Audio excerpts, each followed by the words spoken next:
이 시간에는 예수님께서 공생애 하시기 전에 광야 40일 시험을 받으셨죠. 그러면은 광야 40일 시험을 받으신 그 의미가 무엇인가? 왜 예수님은 시험을 받으셔야만 했는가? 성자 하나님이신 주님이 왜 사탄의 시험을 받으셔야 했는가? 그 의미는 무엇인가? 그것이 오늘날 우리에게 사는 신자들에게 주는 의미는 무엇인가를 한번 살펴보고자 합니다. 예수님이 이제 공생의 사역을 하시기 전에 먼저 주님의 길을 예비하였던 자가 있죠. 바로 세례 요한입니다. 세례 요한은 이제 주님께서 사역하시기 전에, 공생하시기 전에 미리 주님의 길을 예비하는 자였고, 주님은 그래서 세례 요한에게 세례를 받으셨어요. 그러니까 이게 참 아이러니인데, 성자 하나님이 인간의 몸을 입고 이 땅에 오셨는데, 그 세례 요한은 구약에 있어서 가장 큰 선지자입니다. 구약에서 말라기에서 예언했던 엘리야죠, 엘리야. 그 엘리야, 어떤 선지자, 가장 위대하고 훌륭한 선지자, 그 세례 요한에게 성자 하나님이 세례를 받으시는 거예요. 좀 이상하지 않습니까? 어떻게 하나님이 인간에게 세례를 받습니까? 어떻게 창조주가 피조물에게 세례를 받습니까? 그러나 성경에는 그 좀 역설적으로 표현하는 거예요. 주님이 세례 요한에게 세례를 받으러 가셨다. 그리고 세례 요한에게 세례를 받으시고 그 다음에 본격적인 이제 공생의 사역을 시작하시게 됩니다. 마가복음 1장 9절에서 11절까지 보면은 그때에 예수께서 갈릴리 나사렛으로부터 와서 유다강에서 요한에게 세례를 받으시고 곧 물에서 올라오실새 하늘이 갈라짐과 성령이 비둘기같이 자기에게 내려오심을 보시더니 하늘에서 소리가 나기를 너는 내 사랑하는 아들이다. 내가 너를 기뻐하노라. 이렇게 그것도 성부 하나님이 성자 하나님이신 우리 주님을 향하여 너는 내 사랑하는 아들이다. 내가 너를 기뻐하노라. 이제 이러한 어떤 역사적인 사건이 일어나게 되는 거예요. 주님은 요한으로부터 세례를 받으신 후 하늘로부터 소리가 나기를 너는 내 아들이라.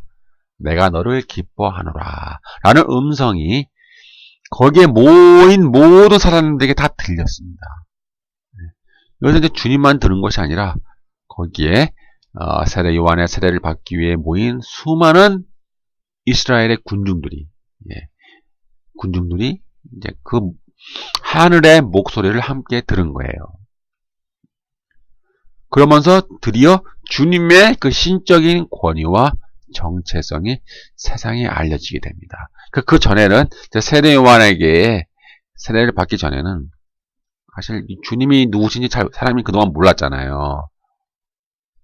어떤 요셉의 아들이고 목수의 아들이고 목수 일을 했고 잘 몰랐어요. 사람은 그냥 평범하고 예수님은 평범한 사람이었고 사람들에게 이렇게 알려지지 않은 누가 누군지 모르는 거예요. 그렇게 살으셨는데 드디어 세례 요한에게 와서 세례를 받으신 후 하늘로부터 하나님의 음성, 성부 하나님의 음성이 들리는 거예요. 너는 내 아들이라. 내가 너를 기뻐하노라. 근데 그런 음성이 많은 사람들에게 선포가 되고요. 그 자리에 모인 세례 요한의 세례를 받기 위해 그 자리에 모인 수많은 사람들에게 이제 공식적으로 선포가 되며 드디어 예수님이 이제 공생의 사역을 시작하시게 되는 겁니다. 이제 이 구절은요, 시편 2편 7절과 이사야 42장 1절의 말씀을 서로 두 구절을 결합을 한 거예요. 이 시편과 이사야는 서로 관계없는 말씀이잖아요. 그러나 이 두 말씀이 서로 결합이 되어버렸어요. 그 시편 2편 7절에 보니까 내가 영을 전하노라. 여호와께서 내게 이르시되 너는 내 아들이라. 오늘날 내가 너를 낳았도다. 이런 구절이 있고요. 이사야 42장 1절에 보니까 내가 붙드는 나의 종, 내 마음에 기뻐하는 나의 택한 사람을 보라. 내가 나의 신을 그에게 주었은즉 그가 이방의 공의를 베풀리라. 이 두 구절 다 그 주님 예수 그리스도를 예언한 구절들이죠. 예수님이 이 땅에 오심을 예언한 구절인데 이 마가복음 1장에서는 이 두 구절이 하나로 결합이 되어버렸어요. 그래서 시편 2편의 7절에 있는 너는 내 아들이라 이 구절과 이사야 42장 1절에 있는 내 마음에 기뻐하는 내 마음에 기뻐하노라. 이 구절이 서로 결합이 돼가지고 마가복음 1장 11절에 하늘로부터 소리가 나기를 너는 내 사랑하는 아들이라. 내가 너를 기뻐하노라. 그러니까 이렇게 시편과 이사야가 결합이 된 거예요. 결합이 돼가지고 하늘의 음성이 그 자리에 모인 수많은 이스라엘 군중들에게 공식적으로 선포가 되는 겁니다. 이처럼 너는 내 사랑하는 아들이라 내가 너를 기뻐하노라 라고 하는 하늘의 음성은 다음과 같은 중요한 아주 의미가 있어요. 뭐 어떤 의미가 있을까요? 즉 사무엘하 7장 13절에 보니까 그 나단의 예언이 등장하지 않습니까? 그 나단이 다윗 왕에게 예언하는 구절이 있어요.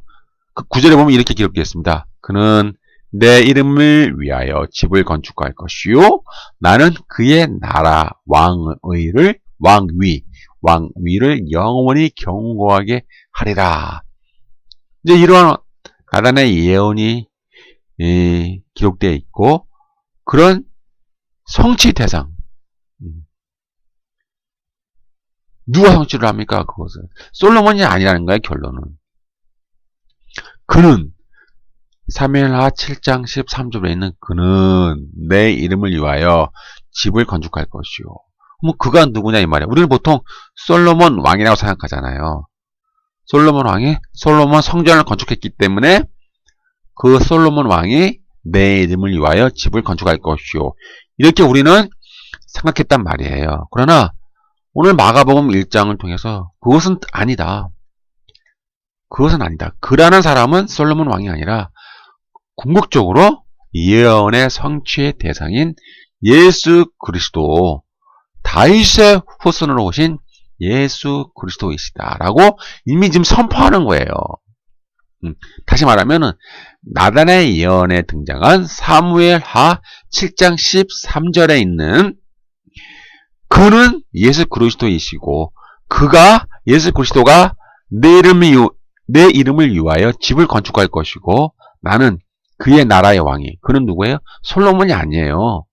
솔로몬 왕이 아니라 예수 그리스도의 나라의 왕위를 영원히 견고케 하리라. 즉 솔로몬이 예언 성취의 대상이 아닌 거예요.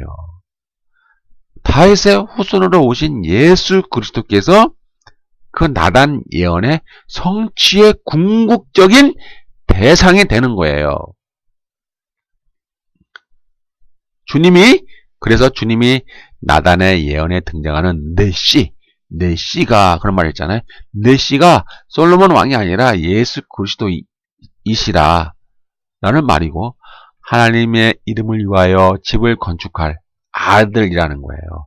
다시 말하면 솔로몬 왕이 건축했던 솔로몬 성전은 그냥 그림자라는 거예요. 본질이 아니다.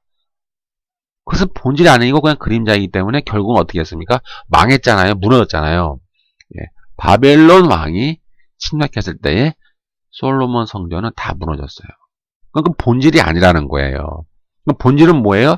예수 그리스도께서 세우는 성전. 예수님이 세우시는 하나님의 집이 본질이고 그 본질이 사무엘하 7장 13절에 있는 나단의 예언의 궁극적인 성취다 라는 말씀이고 그것이 마가복음 1장의 이제 하늘에서 선포되는 거예요. 그리고 시편에 아까 말씀 시편 2편에 있는 너는 내 아들이라. 그 내 아들이라는 것이 예수 그리스도이시며 이사야의 내 마음에 기뻐하는 택한 사람이 바로 예수 그리스도이시라 이 말이에요.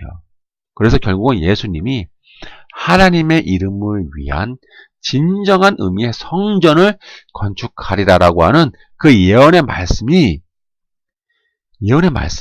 드디어 예수 그리스도께서 이 땅에 오심으로 말미암아 성취되었고 드디어 세례 요한에게 세례를 받으심으로 하늘에서 그의 공식적인 성부 하나님의 공식적인 선포가 이스라엘의 군중들에게 이제 선포되고 널리 알려지는 사건이 되겠습니다. 그 때문에 새로운 성전을 짓기 위하여 주님은 자기의 몸을 제물로 드리는 고난의 종의 길을 가야 합니다. 새로운 성전을 지어야 되잖아요. 근데 새로운 성전을 짓기 위해서 그럼 어떻게 새로운 성전을 짓느냐? 거기다 뭐 콘크리트를 뿌리고 철근을 쌓아서 뭐 유리로 뭐 대리석으로 뭐 벽돌을 쌓아서 인간의 힘으로 인간이 지은 그런 육체적 눈에 보이는 건물이 아니라 여기서 말하는 그 성전이라는 의미는 하나님의 백성을 말하는 거예요. 하나님의 백성. 하나님의 백성인 하나님의 성전을 주님이 새로 짓기 위하여 자기의 몸을 피의 제물로 자기의 몸을 희생의 제물로 드리는 고난의 종의 길을 가야 한다. 그렇기 때문에 주님이 40일 광야에서 사탄의 시험을 받으셨다. 이제 이렇게 연결이 되는 거예요. 혹시 여기까지 잘 이해가 안 되는 분들을 위해서 제가 다시 한번 설명을 드릴게요. 주님께서 세례 요한에게 세례를 받으실 때에 너는 내 사랑하는 아들이라 내가 너를 기뻐하노라 라고 하는 이 구절은 이 마가복음 1장 11절에 있는 이 구절은 시편 2편 7절과 이사야 42장 1절에 있는 이 두 구절을 결합시켜서 하나님이 하늘에서 공식적으로 수많은 이스라엘 그 군중들에게 예수님에 대해 선포하시는 거예요. 너는 내 사랑하는 아들이라 내가 너를 기뻐하노라. 이렇게 살아가는 아들이 나오는데 이 의미는 다시 사무엘하 7장 13절과 이제 이어지는 거예요. 예. 그냥 단독적으로 떨어지는 것이 아니라 결국은 사무엘하 7장 13절에 있는 그 예언의 성취할 자가 누구냐 이 말이에요. 솔로몬 왕이 아니라는 거예요. 솔로몬 왕은 그냥 그림자이고 모형일 뿐이에요. 솔로몬 왕이 지은 솔로몬 성전은 무너지고 없잖아요. 지금 이 지구상에 완전히 사라지고 없잖아요. 그것은 본질이 아니라는 거죠. 즉 사무엘하 7장 23절에 있는 그는이 누구냐면은 예수님이라는 얘기예요. 예수님께서 내 이름을 위하여, 그러니까 하나님의 이름을 위하여 집을 건축할 것이요. 집을 짓는다는 얘기죠. 나는 누구예요? 하나님이죠. 하나님이 성부 하나님이 그의 나라는 누구예요? 성자 하나님. 그의 나라의 왕위를 영원히 경광히 하리라. 결국 다시 정리하면 사무엘하 7장 13절에 있는 그 성취 대상이 솔로몬 왕이 아니라는 거고요. 솔로몬이 지은 성전도 진정한 의미의 하나님의 집이 아니라는 거고요. 그 나라의 왕위를 영원히 경고케 하리라는 그 대상도 솔로몬 왕이 아니라는 거예요. 솔로몬 왕이 아니고 예수 그리스도의 영원한 왕권, 예수님이 가지고 오신 영원한 하나님의 나라, 예수님이 가지고 오신 영원한 하나님의 다스림과 통치, 그의 왕권을 의미하는 거예요. 왜냐하면은 솔로몬 나라의 왕은 사라지고 없잖아요. 지금 없죠. 네, 보세요. 지금 솔로몬의 왕이 지금 솔로몬 왕의 그 나라가 그 솔로몬 왕의 왕권, 그 왕위가 지금 있습니까? 없습니까? 없잖아요. 사라지고 없잖아요. 이미 멸망당했어요. 때문에 사무엘하 7장 13절의 그 예언의 대상은 예수 그리스도시고, 즉 예수님이 하나님의 집을 지을 것이고, 그 예수님의 나라와 왕위가 영원히 경고할 것이다 라고 하는 그 선포의 대상이 예수님이시고 드디어 그 예수님이 그것을 이제 완성하러 오신 거예요. 즉 하나님의 집을 건축하기 위해서 오신 거예요. 네. 하나님의 집을 건축하기 위해 이 땅에 오셨는데 드디어 세례 요한의 세례를 받으시고 그것이 이스라엘의 군중에게 선포되는 거예요. 너는 내 아들이다. 너는 내 마음에 기뻐하는 나의 택한 사람이다.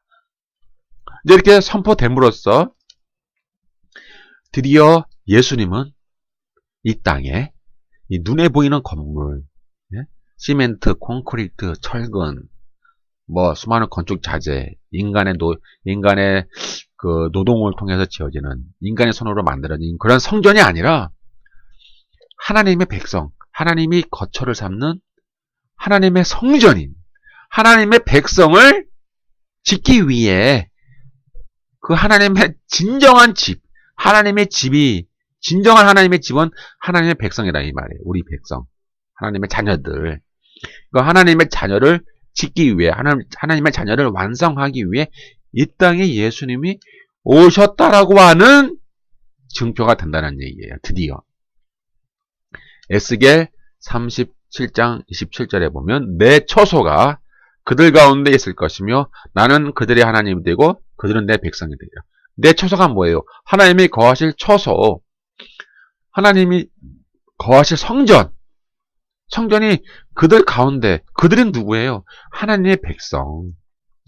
하나님의 백성 가운데 있을 것이라는 말은 하나님의 백성이 이제 진정한 하나님의 성전이 될 것이고 진정한 하나님이 거하시는 처소, 하나님의 집, 진정한 의미의 하나님의 집이 될 것이다라고 하는 그런 에스겔 37장 27절에 있는 예언의 말씀이 드디어 예수님께서 이 땅에 오심으로 그 하나님의 집, 그 하나님의 초소, 그 하나님의 성전을 짓기 위해 마침내 드디어 주님께서 오셨다라는 의미입니다.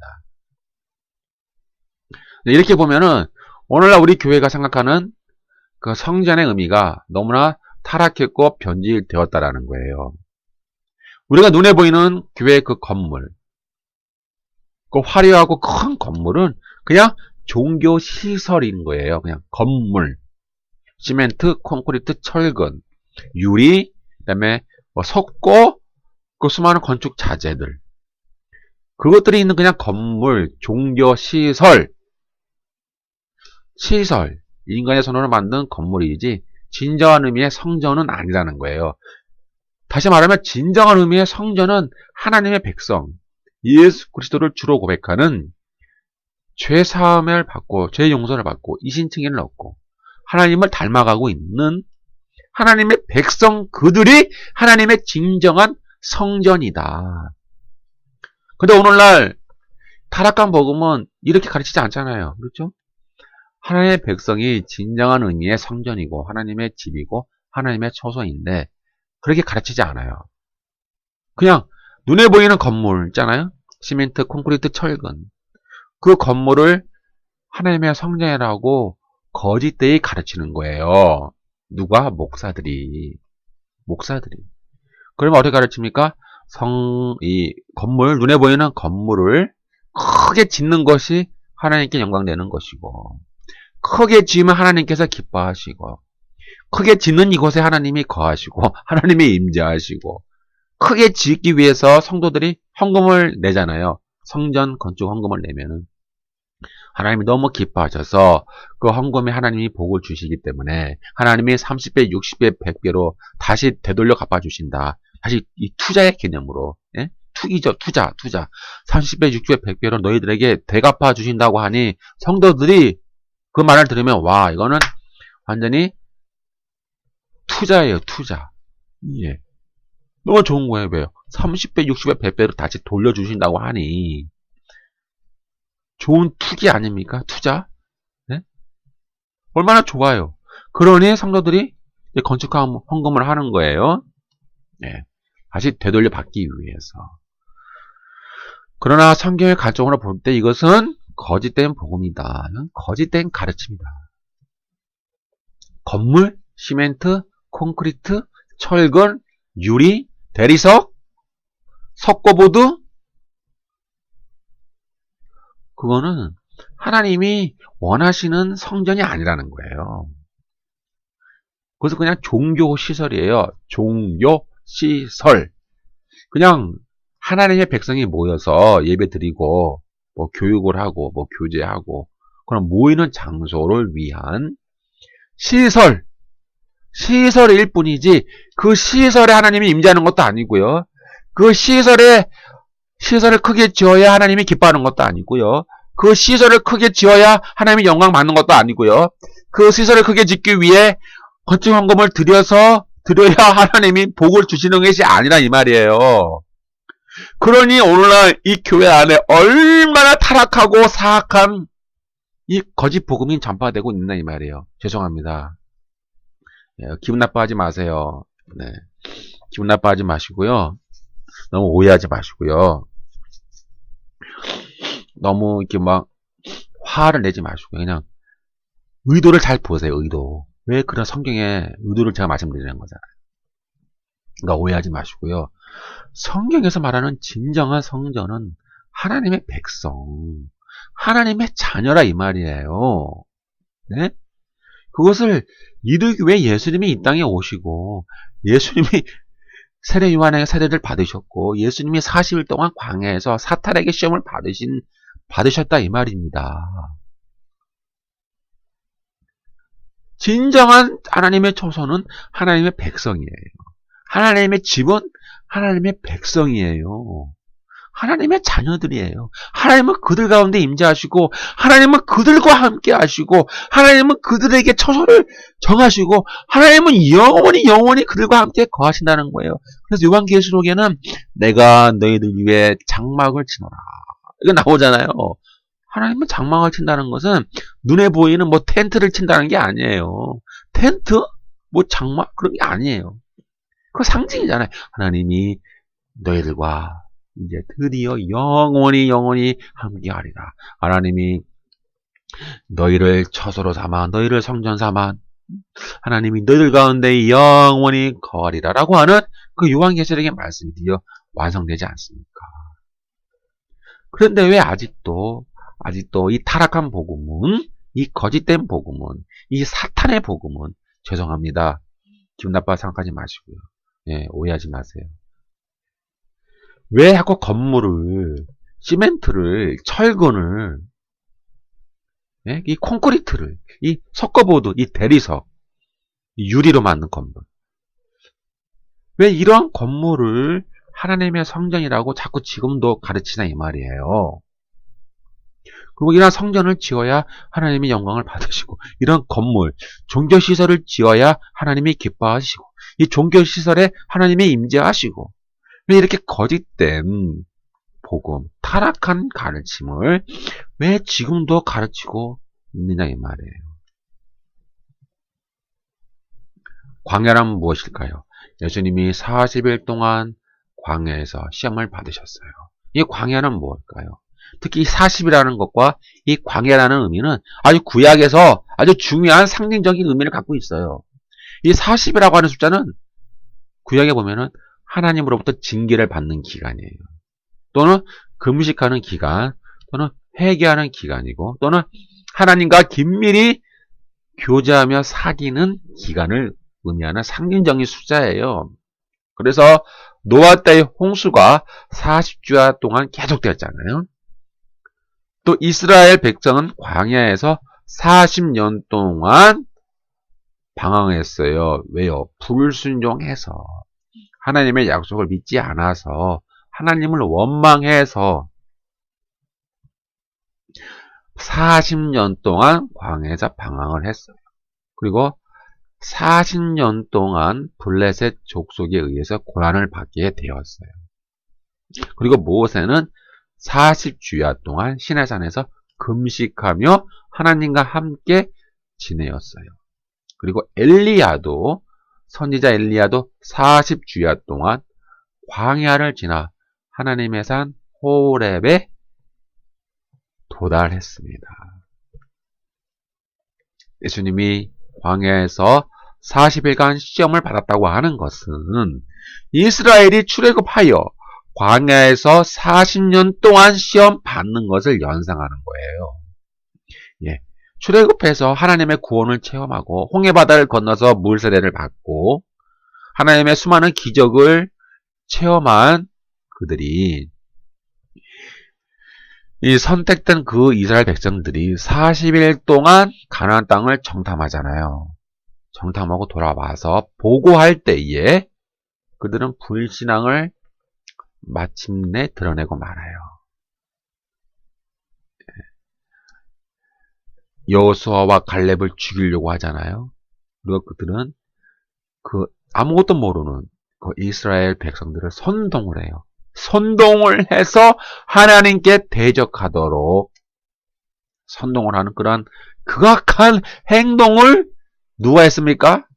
가나안 12지파의 대표자들, 대표자들이 그 짓을 했다 이 말이에요.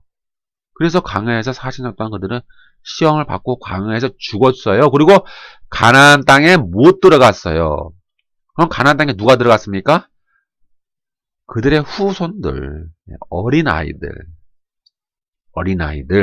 후손들만 40년 후에 드디어 마침내 가나안 땅에 들어갈 수 있었던 것이죠. 여호수아와 갈렙만 빼고. 그러니까 여호수아 갈렙 외에는 다 죽은 거예요. 어린아이들 빼고. 이들은 광야에서 실패했잖아요.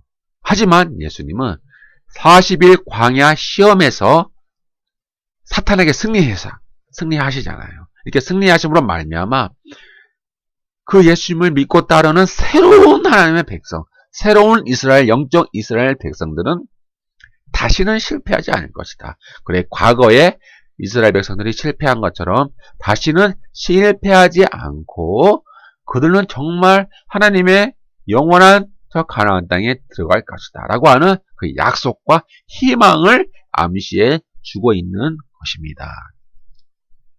예수님이 광야에서 들짐승과 같이 있었다고 기록되어 있어요. 이것은 에덴 동산에 있었던 아담을 연상하게 합니다.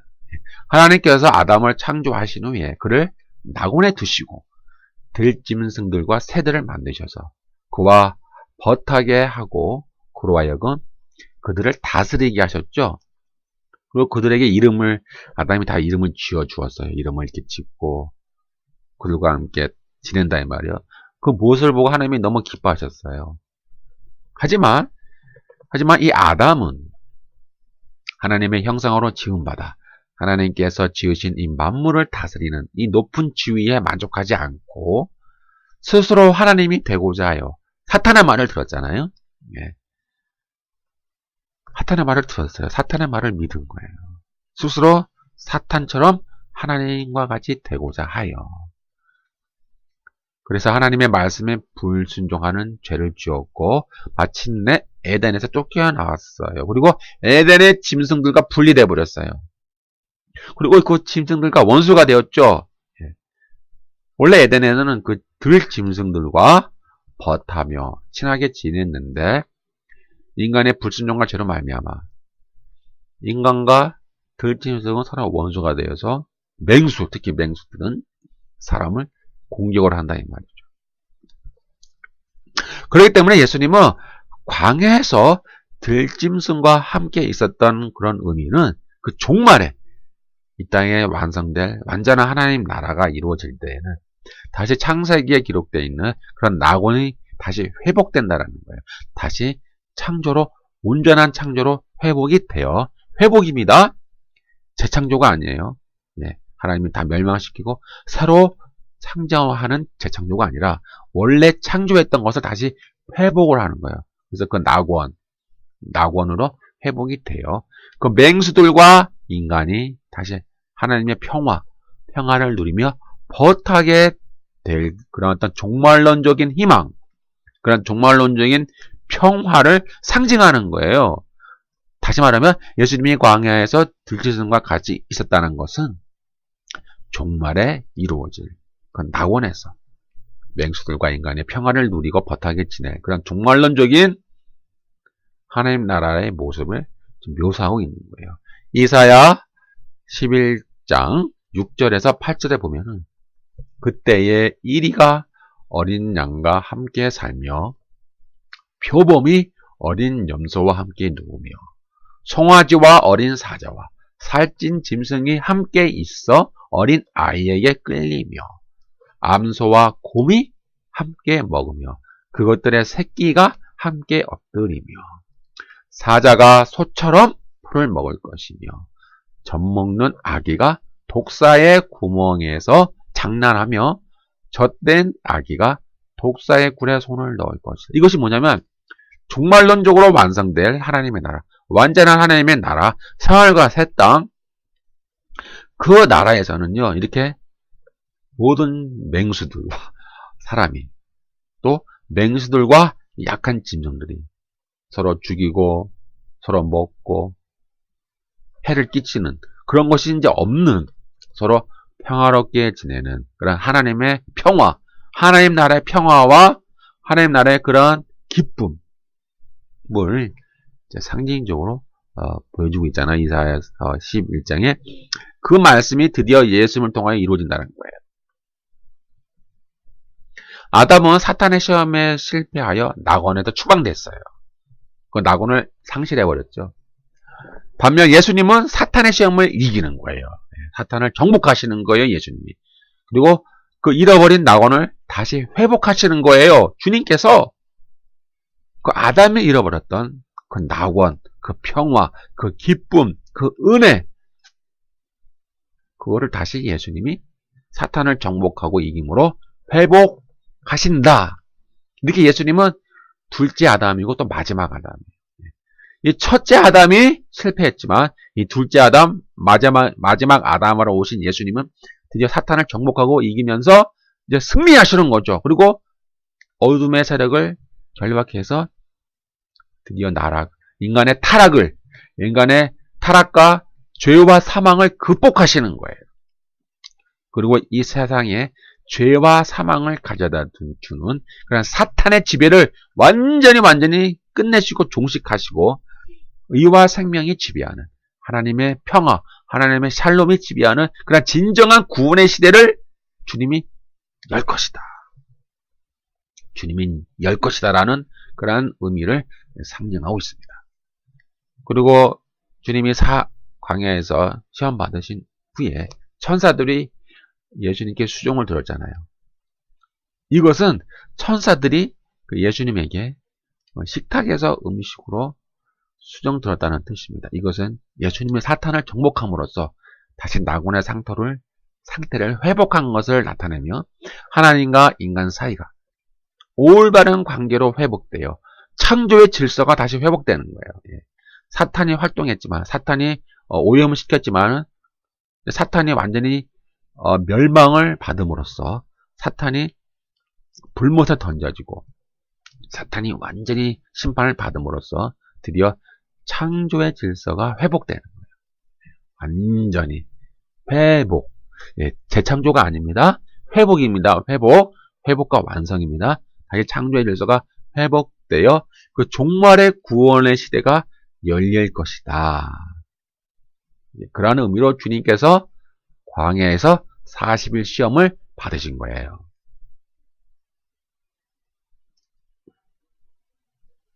돌로 떡을 만들라. 내가 하나님의 아들이거든. 이 돌들에게 명하여 떡덩이들이 되게 하라. 이제 이 시험과 둘째 시험은 이렇게 네가 만약 하나님의 아들이거든. 이제 이러한 조건절로 시작합니다. 예수님이 세례를 받을 때 하늘로부터 하나님의 아들이라고 하는 그런 선포를 받았는데 이것을 이제 역이용하는 거예요. 아주 교묘히 사탄을. 네가 만일 하나님의 아들이거든. 무슨 네가 만일입니까? 만일이란 말이 어디 있어요? 예? 창조주이신 성자 하나님인데 성자 하나님인데 이거 한다 피조물에 불과한 사탄이 와서 네가 하나님의 아들이거든 이렇게 한다 이 말이에요. 얼마나 이게 건방집니까? 이게 얼마나 말이 안 되는 사건입니까? 감히 피조물이 창조주인 성자 하나님에게 만일 네가 하나님이 아니야. 이게 무슨 말 이렇게 건방진 말을 합니까? 이것은 이제 세례 요한에게 세례를 받을 때에 그 하나님이 그 선포하신 그 아들을 선포해 가는 것이 이거 아주 교묘하게 사악하게 역이용하는 거예요. 이처럼 이제 이단도 마찬가지예요. 이단이나 이 마귀나 사탄이나 이 패턴이 비슷해요. 어떻게 비슷하냐면은 그 성경 말씀을 아주 교묘하게 이용하는 거예요.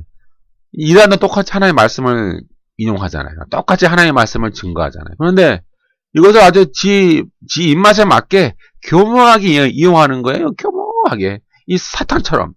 네가 만일 하나님의 아들이요. 뭐가 만일 아들이에요. 이미 아들이신데. 이미 성자 하나님이신데. 이 건방지게 말이지. 네가 만일 하나님의 아들이거든. 한번 해봐라.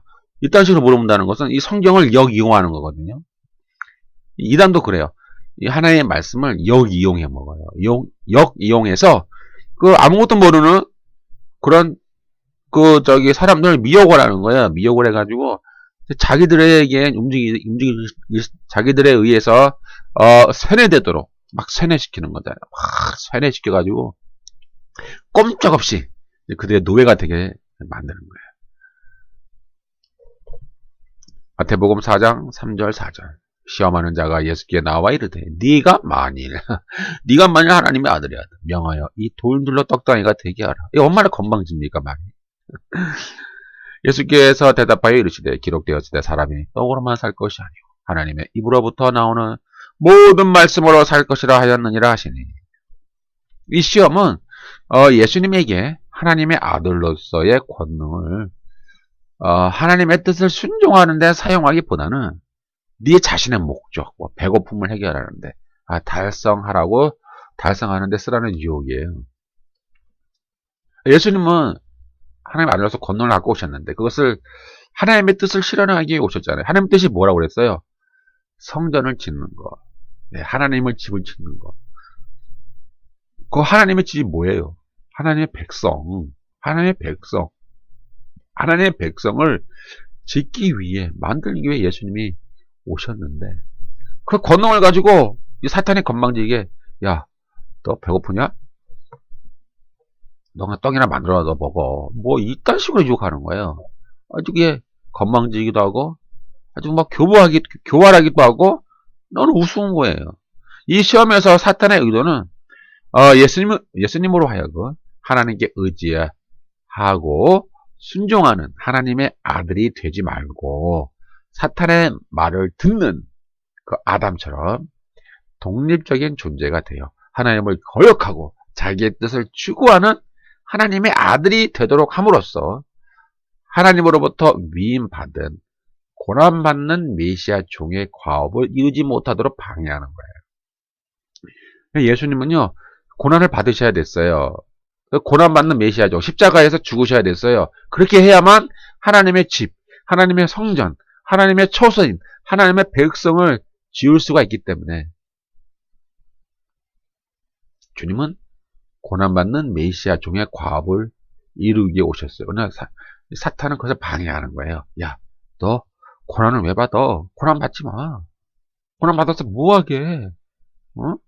잘 먹고 잘 살면 되는 거야. 뭐 이딴 식으로 사탄이 교활하게 주님께 도전하는 거예요. 아주 웃긴 거죠. 어떻게 피조물이 창조주인 성자 하나님이신 주님께 도전합니까? 건방진 거예요, 자체가. 그러자 예수님은 신명기 8장 3절을 인용하여 이 사탄의 교활한 속임수를 거부하는 거예요. 그리고 진정한 만나는 하나님의 말씀이죠. 진정한 만나는 바로 예수님이에요. 요한복음에 나와 있잖아요. 내가 빵이요, 내가 떡이다, 내가 생명의 떡이다. 내가 바로 구약의 이스라엘이 광야에서 먹었던 그 만나가 바로 나다.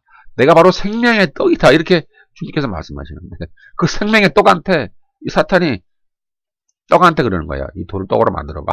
이게 참 이렇게 이 사탄은 하는 짓 자체가 유치해요. 이단들이 하는 짓을 보세요. 유치하지 않습니까? 그 말씀을 뭐 교활하게 아주 멋대로 해석해서 아주 유치하게 해석을 해요. 그런데도 사람들은 미혹을 되는 거예요. 그 유치하고 아주 교활한 해석에 미혹돼서 많이 넘어가지 않습니까? 비슷한 겁니다. 사탄은 유치한 거예요. 요한계시록 2장 17절 귀 있는 자는 성령이 교회들에게 하시는 말씀을 들을지어다. 이기는 그에게는 내가 감추었던 만나를 주고 보잖아요. 나오잖아요. 만나를 내가 주겠다. 그러니까 만나를 주시는 분은 주님이시나요? 주님이시에요. 주님이 만나를 주는데 주님한테 네가 이 돌을 떡으로 만들어봐.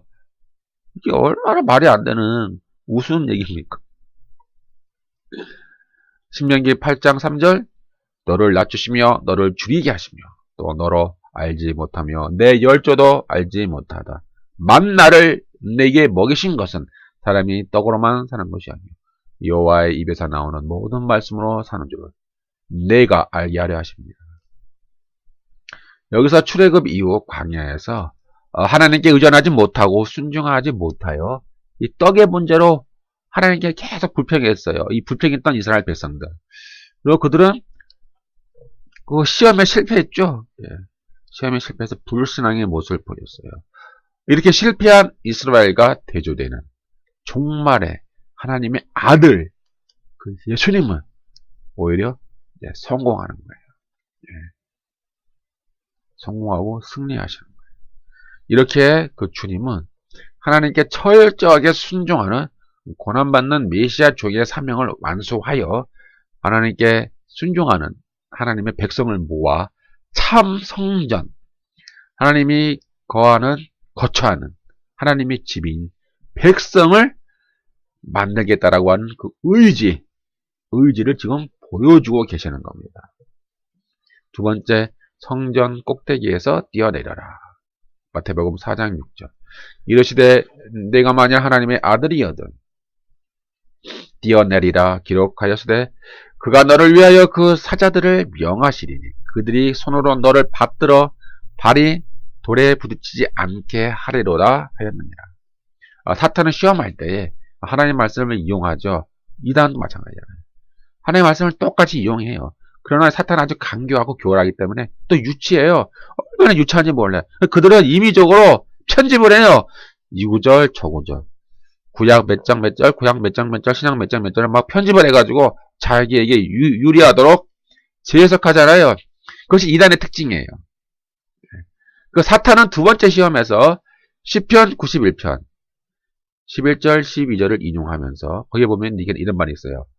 내 모든 길에서 너를 지키게 하심이라 라는 구절을 편집해요.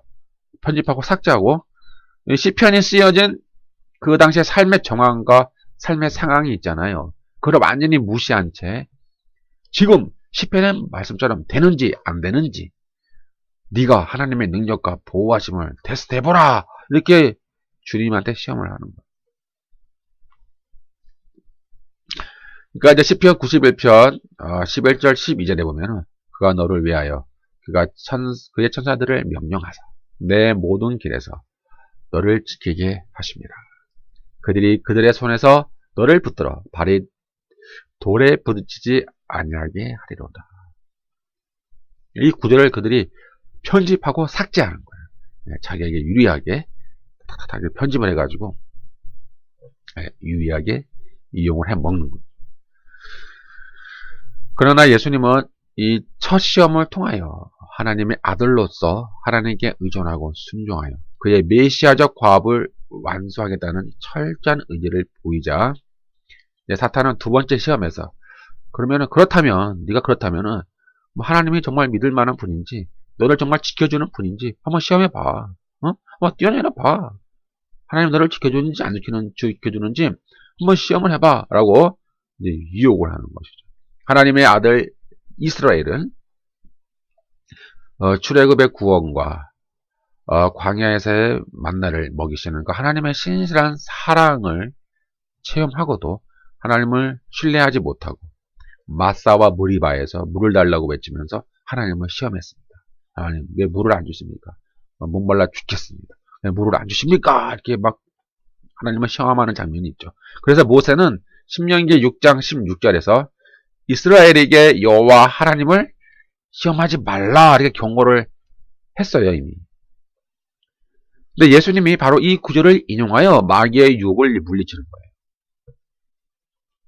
그러므로 이 둘째 시험에서도 그 첫째 시험에서와 같이 하나님께 의존하는 데 실패한 그 광야의 이스라엘과 반대로 사탄의 시험을 이긴 이 성공한 예수님을 대조하고 있는 거예요. 딱 되죠. 실패한 이스라엘, 성공하신 주님. 이것을 통해 예수님은 하나님께 철저히 순종하는 고난받는 메시아 종의 사명을 감당하겠다. 그리고 하나님의 집, 하나님의 초소, 하나님의 성전인 하나님의 백성을 지어서 완성하겠다라고 하는 강력한 의지를 보여주십니다. 세 번째 시험, 나를 경배하면 천하 만국과 그 영광을 주겠다. 마태복음 4장 8절 9절. 마귀가 또 그를 데리고 지극히 높은 산으로 가서 천하 만국과 그 영광을 보여 이르되 만일 내게 엎드려 경배하면 이 모든 것을 내게 주리라. 이 두 시험에서 뜻을 이루지 못한 사탄은 이제 세 번째 시험으로 예수님을 높은 산 위로 데리고 가서 예수님에게 천하 만국과 영광을 다 보여주고 자기에게 엎드려 경배하면 그것을 다 주겠다 이렇게 그리고 온 세상의 통치자가 되게 하여 주겠다고 제시합니다. 이거 참 웃기는 일 아닙니까? 아니 창조주가 창조주이신 이 성자 예수님을 데리고 가서 이 피조물인 사탄이 야, 뛰어내려봐. 아니 나에게 절을 해봐. 나에게 경배해봐. 내가 너한테 모든 걸 줄게. 이렇게 말하는 거예요. 이게 얼마나 유치합니까? 말도 안 되는 건데. 아니 이렇게 보면 이 사탄은 사실 IQ가 없어요. 내가 보니까 이 사탄은 하는 짓을 보면은 IQ도 없고 생각하는 것도 없고 아주 꼴통 같아요. 꼴통. 이 꼴통인데 이게 막무가내 꼴통이에요. 앞뒤도 없고 뭐 생각하는 것도 없고 그냥 막 무조건 막 덤벼드는 거예요. 무작정 막 덤벼드는 거예요. 이판사판. 너 죽고 나 죽자. 뭐 나만 죽냐? 내가 너도 데리고 같이 죽겠다. 이렇게 이제 귀신의 작전을 이제 가지고 가는 것 같아요. 이 꼴통이에요. 꼴통이고 이 멍청하고 누가 뭔지도 모르고 유치하고. 사실 온 세상의 통치권은 누구한테 있어요? 창조주 하나님께 있잖아요. 그 창조주 하나님이 누구예요? 성부 하나님, 성자 하나님, 또 성령 하나님. 예? 이 삼위일체 하나님이 창조주이시잖아요. 근데 그 피조물인 사탄이 창조주에게 와서 나에게 절을 해봐. 내가 너한테 모든 걸 줄게. 이렇게 제안한다 이 말이에요. 너무나 어이없죠. 이렇게 그 창조주 하나님께서는 아담도 창조하시고 그로 하여금 통치권을 맡기셨어요. 위임하셨어요. 그러나 아담은 하나님의 말씀을 듣지 않고 사탄의 말을 듣고 사탄에게 순종함으로써 스스로 사탄의 종이 되었고 하나님이 자신에게 위임하신 그 세상의 통치권을 사탄에게 빼앗겨 버렸어요. 그리고 사탄은 사실 이 세상의 임금인 척, 주인인 척 하는 거예요. 주인은 아니라니까요. 주인도 아니고 임금도 아닌데 임금인 척, 주인인 척 하면서 이 세상을 지금 통치하고 있는 거예요. 그리하여 사탄이 이 세상의 신, 이 세상의 왕이 되어서 이 세상의 그 창조자로서 우주의 진정한 통치자인 하나님께 대항하는 거예요. 그러니까 꼴통이죠. 꼴통이에요. 어차피 사탄은 자기가 멸망당할 걸 알아요. 그의 운명은 이미 영원한 불문에 들어가서 이미 죽을 걸 알아요. 그러니까 이게 사탄의 딜레마입니다. 이렇게 할 수도 없고 저렇게 할 수도 없고 어차피 죽기로 작정되어 있는 멸망받기로 예정되어 있는 자신의 운명을 자기가 알아요. 근데 이 꼴통의 사탄이 자기만 죽기 싫지 않습니까? 그러니까 막 이리저리 막 머리를 들이밀고 바꾸고 다니는 거예요. 나랑 같이 죽자. 너도 나랑 함께 죽자. 너도 나랑 함께 죽자. 어떻게 나만 죽냐? 이왕 죽을 거 같이 죽자. 나만 죽어서 억울하잖아. 같이 죽어. 그러면서 이제 막 세상의 모든 사람들을 미혹하는 거야. 이 오늘날의 모습을. 하나님께서는 메시아 그의 아들에게 하늘의 통치권을 주시어 사탄의 세력을 꺾어 사탄이 가지고 있는 그 세상의 통치권을 다시 찾아서 다시 회복해서 가져오시길 계획하셨고, 그 주님은 요단강에서 세례 요한에게 받은 세례 때 그를 자기 자신의 하나님의 아들로 선포하고 그에게 통치권을 맡기시는 거예요. 그리고 이 계획을 수행하게 하시는 거예요. 다시 사탄이 가지고 있는 그 통치권을 가지고 와라, 이렇게 그 임무를 성자 하나님이신 주님께 맡기신 거죠. 그런데 예수님이 그 하나님의 아들로서 그 이 계획을, 통치권을 다시 회복하기 위해서는 고난받는 메시아의 종의 역할을 감당하셔야 되는 거예요. 우리는 이해할 수 없는 영적인 신비지만 주님은 고난을 받으셔야, 십자가에서 죽으셔야만 그 통치권을, 사탄이 가지고 있는 그 통치권을 다시 빼앗아서 다시 하나님께 드릴 수 있는 그 역할을 감당하실 수가 있는 거예요. 그래서 주님께서는 대속의 죽음과 부활을 통과하셔야만 하셨어요. 이런 사실을 이미 사탄은 알고 있었기 때문에 예수님에게 고난과 죽음을 거치지 말고 직접 네가 세상의 주가 돼봐, 이렇게 이제 미혹을 하는 거예요. 하지만 주님은 사탄을 추방함으로써 고난받는 메시아 종의 사명을 감당하여 모든 인류를 악과 고난으로 다스리는 그런 사탄의 통치에서 해방시키는 거예요. 해방.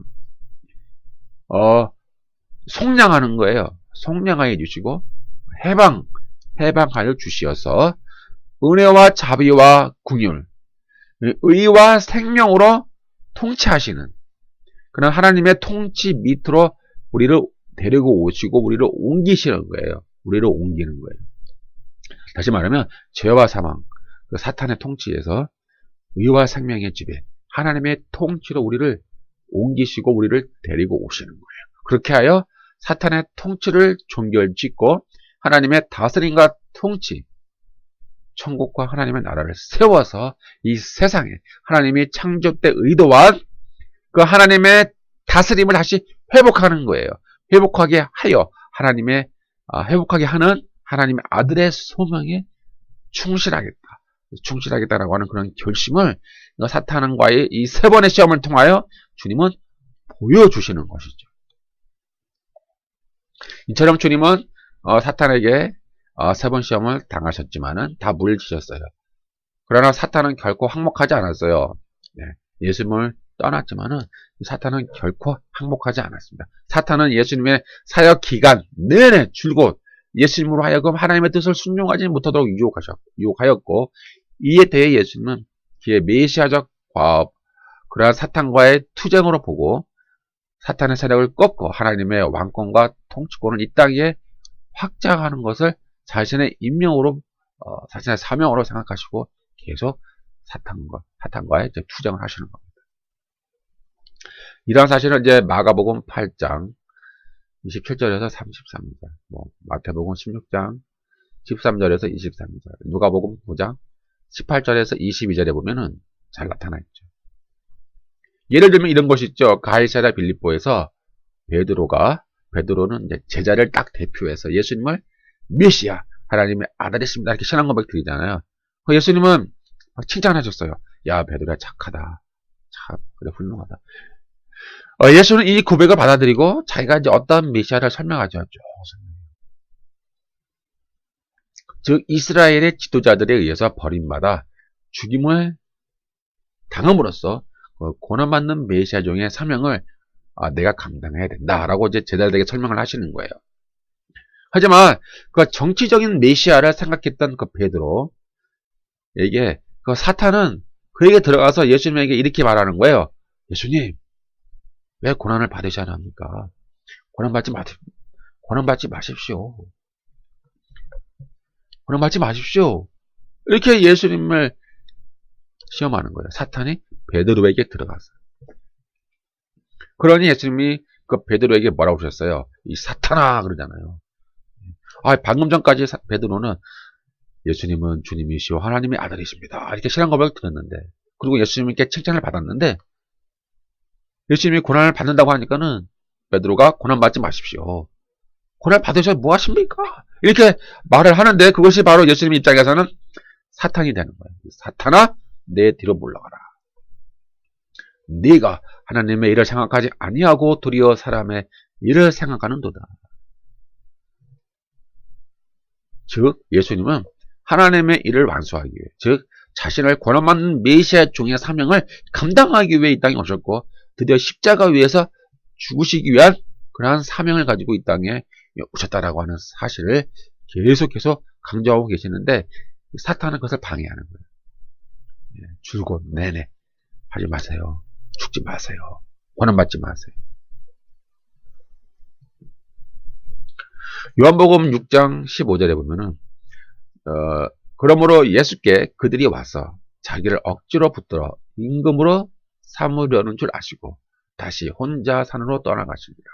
이렇게 이제 수많은 이스라엘 군중들이 이제 예수님을 어떤 정치적인 메시아로 이해했기 때문에 예수님을 임금으로 만드는 거예요.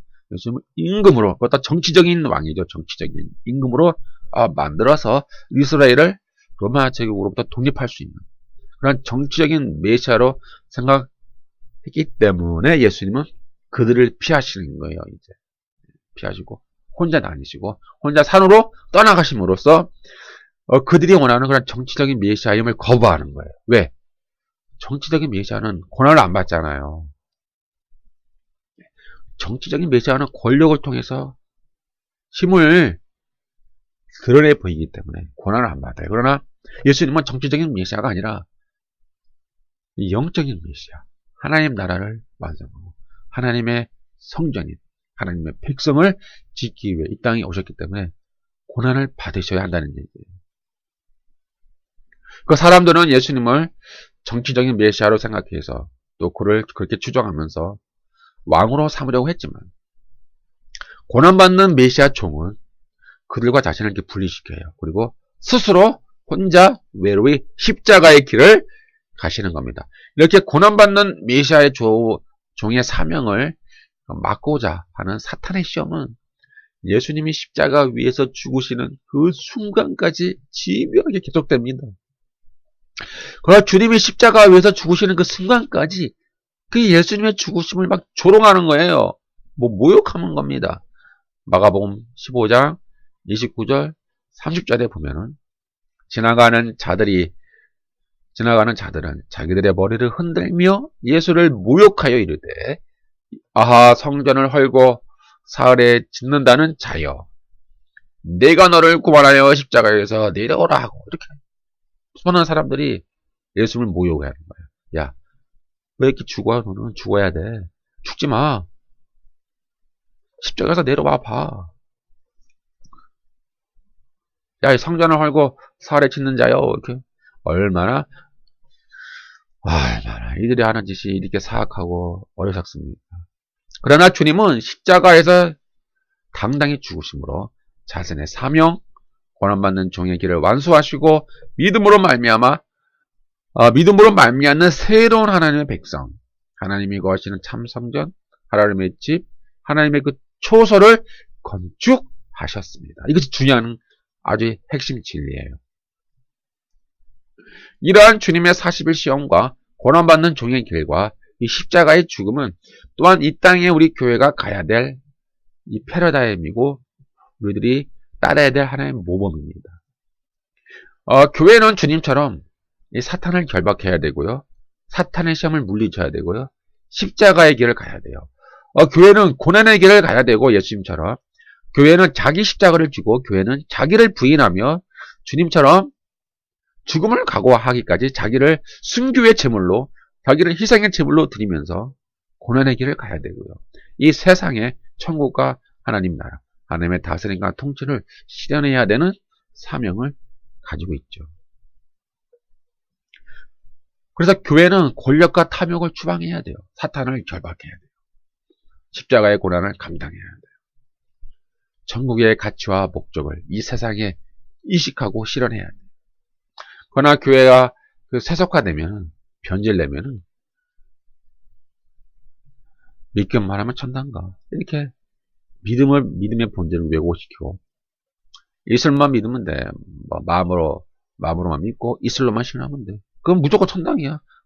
죄? 무한대로 죄를 지어도 회개만 하면 무한대로 용서를 받아. 걱정하지 마. 이러한 타락한 교회의 가르침들.